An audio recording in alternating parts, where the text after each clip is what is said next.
بسم اللہ الرحمن الرحیم الحمدللہ والصلاة والسلام علی رسول اللہ رب اشرح لی صدری ویسر لی امری واحلل عقدۃ من لسانی یفقہوا قولی۔ بہت سارے ہمارے بھائی اور بہنیں سوال کرتے ہیں، قرض کے نیچے دبے ہوئے ہیں، بہت مقروض ہیں، ڈر ہے، خوف ہے، غم ہے، فکر ہے، ہمیں کوئی دعا بتائیے، ہمیں کوئی وظیفہ بتائیے۔ تو معزز سامعین کرام، آج آپ کو ایک حدیث سناتا ہوں جس کے راوی حضرت انس بن مالک رضی اللہ تعالی عنہ، جو کہ صحیح بخاری کی حدیث نمبر 6369 اور مسلم کی حدیث نمبر 2706 اور ابن ماجہ کی حدیث نمبر 1009 میں ہے۔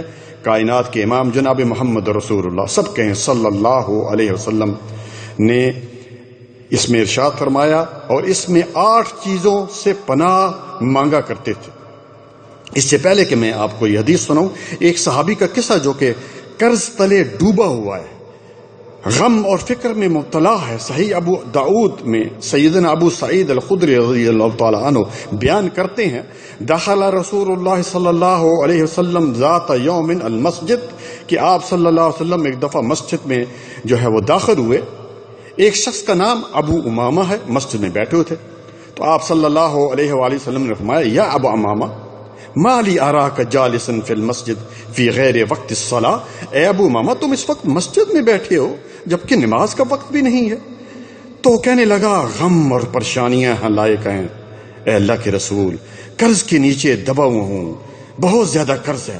تو آپ صلی اللہ علیہ وآلہ وسلم نے فرمایا، افلا اعلمک کلاما اذا انت قلته اذهب الله عز وجل همك وقضى عنك دینک، تمہیں ایسا کلام، ایسا وظیفہ نہ بتاؤں، اگر تم پڑھو گے تو تمہارے سارے ہم، غم، فکر بھی دور ہو جائیں گے اور تمہارا قرضہ بھی ادا ہو جائے گا۔ قلت بلا یا رسول اللہ، بڑا خوش ہو گیا وہ تو، اس نے کہا اللہ کے رسول صلی اللہ علیہ وسلم بتائیے۔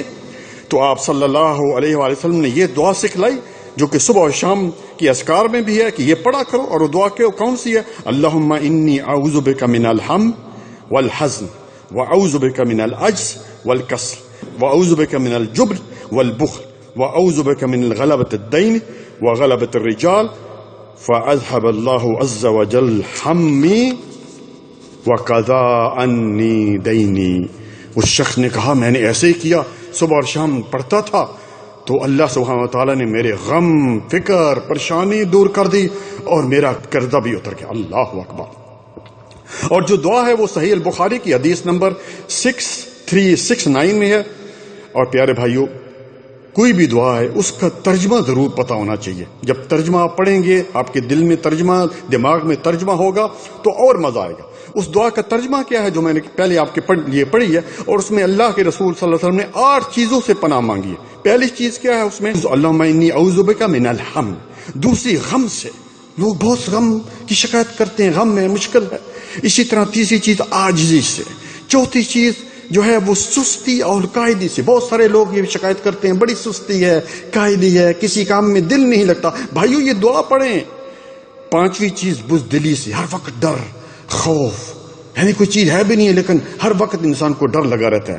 اسی طرح نمبر 6 بخل سے، یعنی بخیلے سے۔ بہت سارے لوگوں کو یہ دعا بتائی، ان کا دل کرتا ہے کوئی چیز نکالوں اللہ کے لیے لیکن دل نہیں کرتا، تو انہوں نے جب یہ دعا پڑھی تو ان کا دل کھل گیا۔ اللہ تعالیٰ کے لیے کوئی چیز دیں گے تو اللہ تعالیٰ اور دے گا، ان کی یہ بخل ان کے دل سے جاتا رہا۔ اسی طرح نمبر 7 قرض چڑھ جانے سے، اور نمبر 8 لوگوں کے غلبہ سے۔ اللہ اکبر۔ 8 چیزوں کی اس میں پناہ مانگی گئی ہے۔ پیارے بھائیوں، کتنی پیاری دعا ہے، سب یاد کر لیں، ان سنت وظیفوں پر عمل کریں، اور جن لوگوں نے آج نیٹ پر بناوٹی اور وظیفے بنا رکھے ہیں، بناوٹی وظیفے جو بنا رکھے ہیں نا، ان سے بچیں، اور ہر شخص سے دلیل مانگے، قرآن سے یا حدیث سے۔ آج علمی دور ہے، جہالت کا دور نہیں ہے۔ اللہ تعالی ہم سب کو قرآن و سنت، قرآن و حدیث پر جو ہے وہ چلنے کی توفیق عطا فرمائے۔ جزاکم اللہ خیرا، بارک اللہ فیک۔ سب لوگ یہ دعا یاد کر لیں۔ اللہ اکبر۔